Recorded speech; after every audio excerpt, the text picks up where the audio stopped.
Good morning everyone. In this lecture we will learn about the concept of second law of thermodynamics. तो पहले हम ये देखते हैं कि सेकंड लॉ ऑफ थर्मोडायनेमिक्स की रिक्वायरमेंट क्या थी।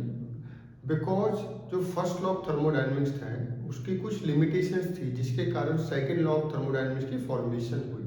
तो फर्स्ट लॉ की लिमिटेशंस क्या थी? फर्स्ट लॉ की मेनली फर्स्ट लिमिटेशन थी कि इसने डायरेक्शन ऑफ द प्रोसेस के बारे में कुछ नहीं बताया। It did not tell anything about the direction of process.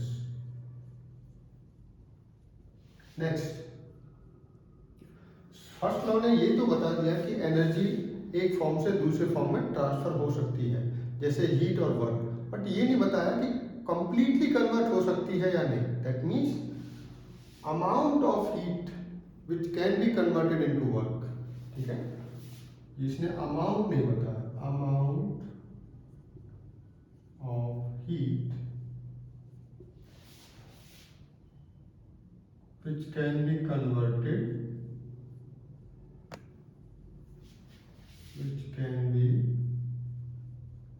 converted into work and vice versa and last limitation 3, it did not tell anything about the quality of the energy.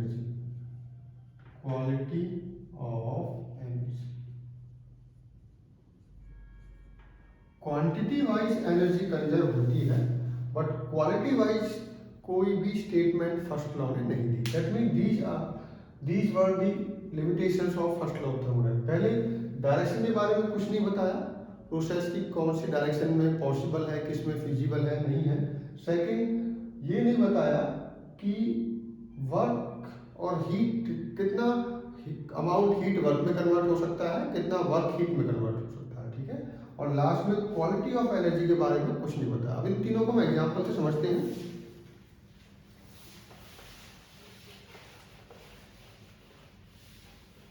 Direction of process, देखिए suppose example लेते हैं, आपके पास कोई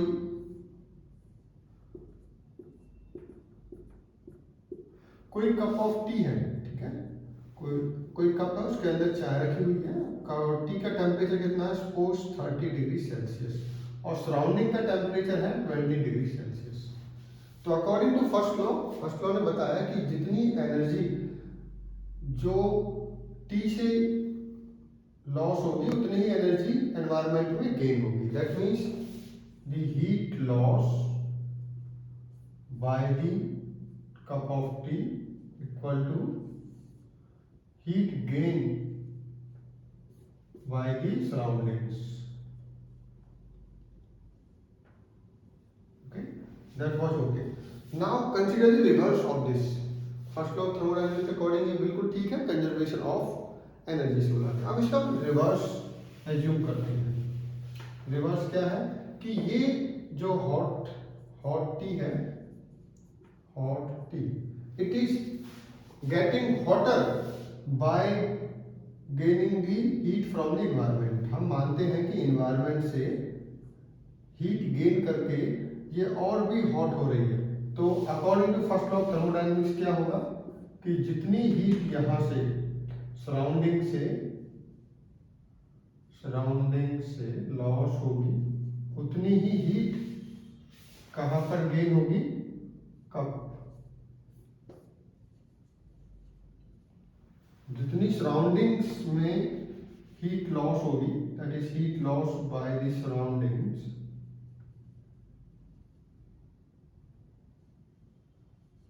equal to heat gain by the cup of tea. तो ये first law of thermodynamics के according ठीक है अभी भी, बट एक्चुअली हमें पता है कि ये पॉसिबल नहीं है कि लोअर टेम्परेचर से हायर टेम्परेचर की तरफ हीट ट्रांसफर नहीं हो सकती। बट ये हमें सेकंड लॉ ने बताया, ना कि फर्स्ट लॉ ने। फर्स्ट लॉ ने डायरेक्शन के बारे में कुछ नहीं बताया, उसने बस ये बताया कि जो क्वांटिटी ऑफ एनर्जी है वो एक जगह से जितनी जाएगी दूसरी जगह पर उतना ही गेन होगा। एक लॉस करेगा, दूसरा गेन करेगा, बट ये नहीं बता पाया कि लो टेम्परेचर से हाई टेम्परेचर की तरफ हीट ट्रांसफर नहीं हो सकती। ठीक है, तो that was indicated by the second law. Next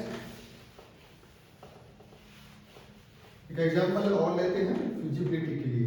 suppose आपके पास कोई सिस्टम है, कोई फ्लूइड है यहाँ पर, अभी स्टैटिक फ्लूइड है, ओके, आपने एक पैडल व्हील बनाया यहाँ पर,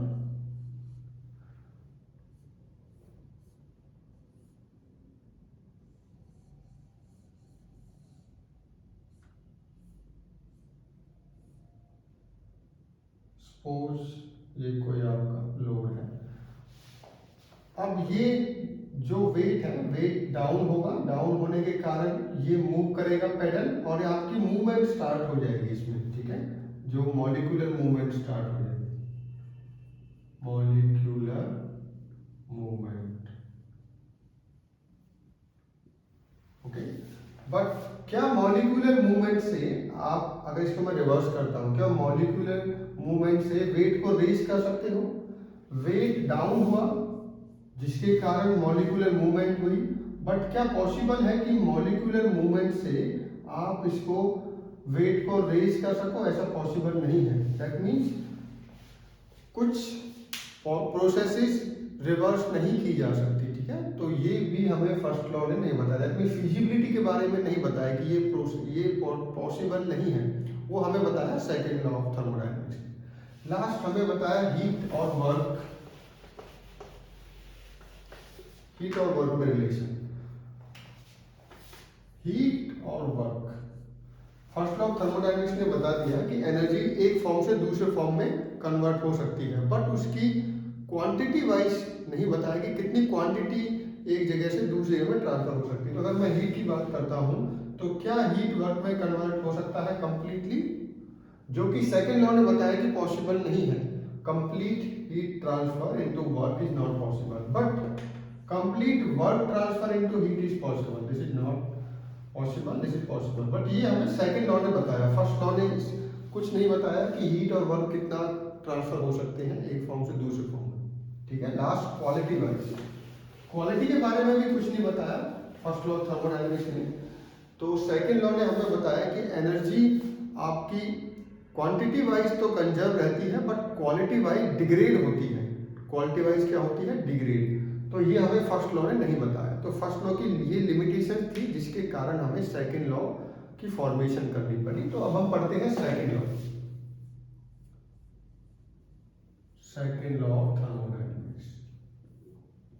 देखिए, तो अभी हम एक जनरल स्टेटमेंट देखेंगे कि फर्स्ट सेकेंड लॉ ने हमें क्या बताया। सेकेंड लॉ में हमें बताया कि जो भी स्पॉन्टेनियस प्रोसेसेस हैं नेचर में, वो किसी सर्टेन डायरेक्शन में ही पॉसिबल है। जैसे कि जो वाटर होता है, कोई भी फ्लूइड है, वो हाई एलिवेशन से लो एलिवेशन की तरफ ही मूवमेंट हो सकती है।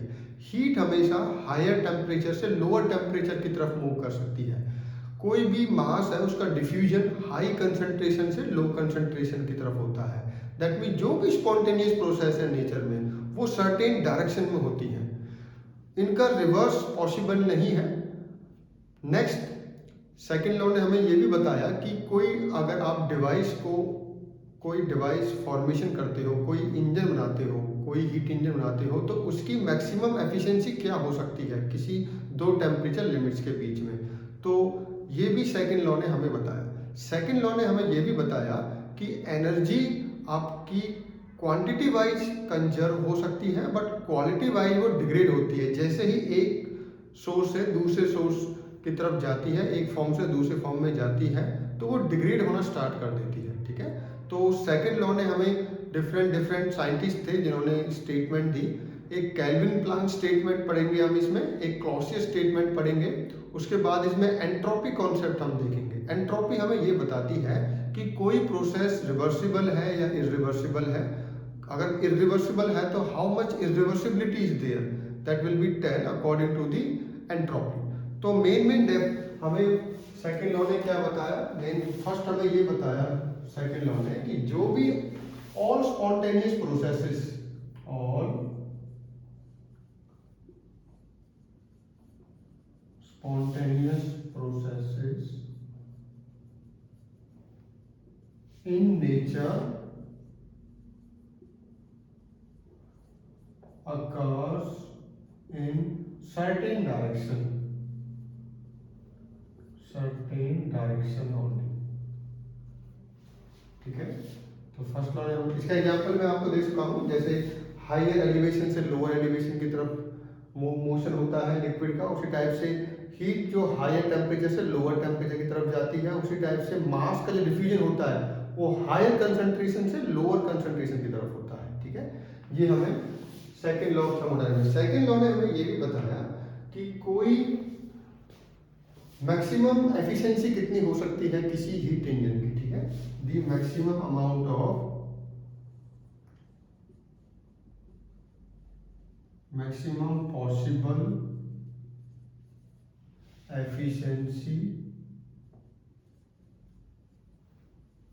of a heat engine, तो जिससे आप कंपेयर कर सको, आप अगर आप कोई डिवाइस बनाते हो तो उससे कंपैरिजन हो जाएगा कि मैक्सिमम एफिशिएंसी ये हो सकती है। आपको ये भी बताया कि 100% पॉसिबल नहीं है, ये भी हमें सेकंड लॉ ने ही बताया कि 100% एफिशिएंसी किसी भी हीट इंजन की पॉसिबल नहीं है, तो जिसे बनाने की जरूरत ही नहीं है, आप उसे ट्राई नहीं करना चाहिए। तो ये भी हमें, और जो चीज़ पॉसिबल नहीं है वो भी हमें पता होना चाहिए, वो भी सेकंड लॉ ने हमें बताया। सेकंड लॉ ने हमें ये क्वालिटी ऑफ एनर्जी के बारे में भी बताया, quality of energy, and it tells about the transfer of heat into work. तो इसलिए हमें ये भी बताया कि heat can not be completely transfer into work, heat can not be converted completely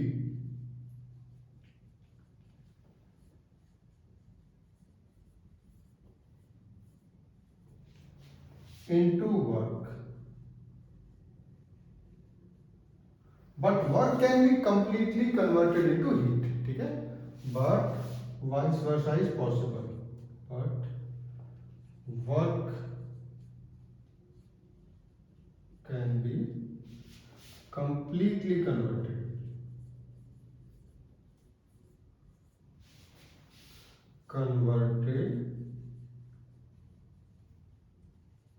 into work. Okay, so these are the statements of the second law of thermodynamics. तो हमें ये बताया कि कोई भी स्पॉन्टेनियस प्रोसेस है नेचर में, वो आपकी सर्टेन डायरेक्शन में ही होगी। हमें ये बताया कि जो जो भी इंजन आप बनाओगे उसकी मैक्सिमम पॉसिबल एफिशिएंसी कितनी हो सकती है, जिसको हम आगे चल के कार्नोट एक साइकिल है उससे कंपेयर करेंगे। क्वालिटी ऑफ द एनर्जी के बारे में हमें बताया, हम इसे आगे पढ़ेंगे, और हीट कितना ट्रांसफर हो सकता है वर्क में, और वर्क कितना ट्रांसफर हो सकता है हीट में। तो ये सारी चीजें हमें सेकेंड लॉ ऑफ थर्मोडायनामिक्स में बताई।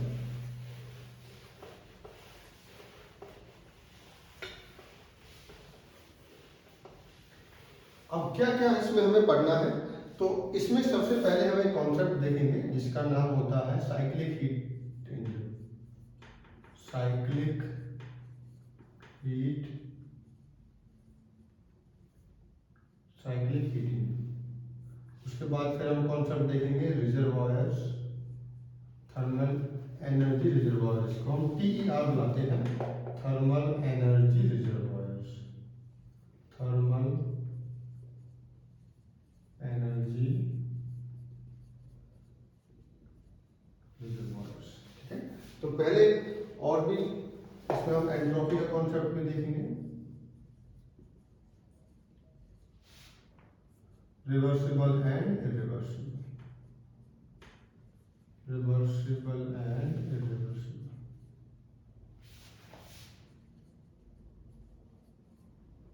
प्रोसेसेस। ठीक है, तो ये कॉन्सेप्ट इसमें हम कवर करेंगे। तो पहले हम देखते हैं कि साइक्लिक हीट इंजन क्या होता है। What is cyclic heat engine?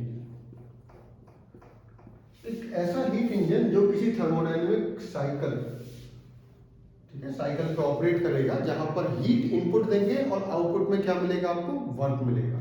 तो इस टाइप का इसे साइक्लिक हीट इंजन हम बुलाते हैं। अब इसमें एग्जांपल से समझते हैं पहले हम इसको। ये आपका हो सकता है पिस्टन सिलेंडर अरेंजमेंट भी हो सकता है, या आपकी टरबाइन भी हो सकती है। ठीक है, तो अभी हम इसे टरबाइन पॉइंट ऑफ व्यू से देखते हैं। सपोज आपके पास 4 डिवाइसेज हैं,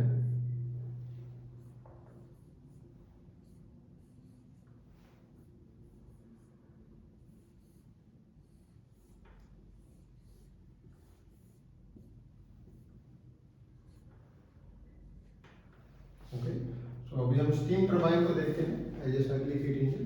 तो स्टीम टरबाइन में ये आपका बॉयलर है, ठीक है। बॉयलर, ये फर्नेस से आप बॉयलर में वाटर को हीट करोगे, ये आपका H2O है, ठीक है, H2O।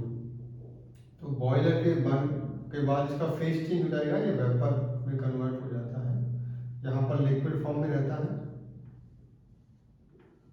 तो बॉयलर के बाद ये टरबाइन में जाएगा,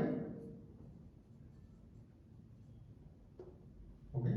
टरबाइन के बाद ये प्रोसेस करेगा, जैसे इलेक्ट्रिसिटी यहाँ पर डेवलप होगी, ठीक है। तो टरबाइन के बाद अभी ये वेपर फेज में है, अभी भी वेपर फेज में रहेगा। उसके बाद ये कंडेंसर में जाता है और कंडेंसर के बाद ये पंप में जाता है, ओके। तो कंडेंसर में वेपर जो है वो लिक्विड फॉर्म में कन्वर्ट हो जाता है, ये है H2O ही। तो H2O का फेज चेंज होता है, कहीं पर लिक्विड फॉर्म में रहता है और कहीं पर वेपर फॉर्म में रहता है। तो यहाँ पर देखिए हीट कहाँ कहाँ पर ट्रांसफर हो रही है, वर्क कहाँ कहाँ पर आपको मिल रहा है। बॉयलर के अंदर हम फर्नेसेस के थ्रू, ये फर्नेस रहता है आपका, फर्नेस के थ्रू इसको हीट देते हैं। Suppose Q1 is the heat supplied, turbine से आपको वर्क मिलता है, suppose WT, this is work of turbine. Condenser में हीट एग्जिट होती है, सपोज हीट Q2, और पंप को वर्क देना पड़ता है, this is the work of pump. तो ये इस टाइप की साइकिल है आपकी, इसे साइक्लिक हीट इंजन, इस साइकिल में ऑपरेट कर रहा। आप इसको ऐसे भी डिनोट करते हैं, नोटेशन इसका ऐसे भी होता है, this is also denoted like this.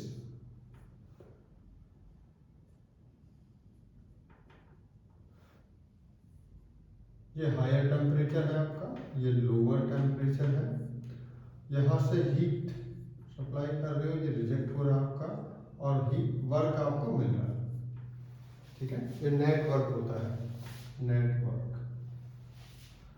अब Q1 कहाँ पे मिल रही है आपको, बॉयलर के थ्रू, ठीक है, ये वाला, दिस इज दिस पोस्ट।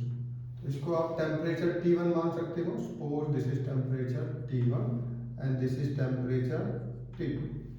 तो ये टेम्परेचर T1 है, ये टेम्परेचर आपका T2 है। तो इसमें आप देखिए साइक्लिक हीट इंजन में नेट जो एफिशिएंसी निकालते हैं, जब इसकी हम एफिशिएंसी निकालेंगे तो एफिशिएंसी का फॉर्मूला होता है net work done divided by total heat supply, total heat supply. तो नेट वर्क डन कितना होगा, क्योंकि यहाँ से वर्क आपको मिल रहा है, यहाँ पर वर्क देना पड़ रहा है, that means WT minus WP divided by heat supply कितनी हो रही है, Q1 जितनी हीट सप्लाइड है। तो ये इसकी एफिशिएंसी होती है, ठीक है। तो इसे साइक्लिक हीट इंजन हम बुलाते हैं। अब इसमें आप QT माइनस WP को फर्स्ट लॉ ऑफ थर्मोडायनेमिक्स इसमें हम लगा सकते हैं। तो अगर आप फर्स्ट लॉ ऑफ थर्मोडायनेमिक्स आप इसमें लगाओगे तो नेट, ये एक साइकिल है, साइकिल के लिए कैसे लगता है, net heat exchange equal to net work exchange क्या होगा। तो that means net heat exchange कितना है, Q1 minus Q2, Q1 minus Q2, and net work exchange कितना है, WT माइनस WP। तो WT माइनस WP की जगह पर आप Q1 माइनस Q2 भी लिख सकते हो, ठीक है, वो भी एफिशिएंसी इसकी हो जाएगी। इसको एफिशिएंसी को इस फॉर्म में भी लिख सकते हैं, it can be written as like this, Q1 minus Q2 divided by Q1, okay. So ये क्या बन जाएगा, 1 minus Q2 divided by Q1, ठीक है। This is the efficiency of cyclic heat engine. तो साइक्लिक हीट इंजन का concept ये होता है, साइक्लिक हीट इंजन में एक सोर्स होगा जहां से हीट आप लोगे, एक सिंक होगा जहां पर हीट रिजेक्ट करते हैं और होगा। तो इसमें सेकंड लॉ ने हमें ये बताया कि इसकी एफिशिएंसी कभी भी 100% नहीं हो सकती, it can not be 100% because ये Q1 है, ये Q2 है, ये W है आपका, ठीक है, this is T1, this is T2। Because Q2 कभी जीरो नहीं हो सकता, ठीक है। Q2 can never be zero, that means efficiency can never be 1, कभी भी 100% आपकी नहीं हो सकती। It is always less than 1, it is always less than 1 और 100%।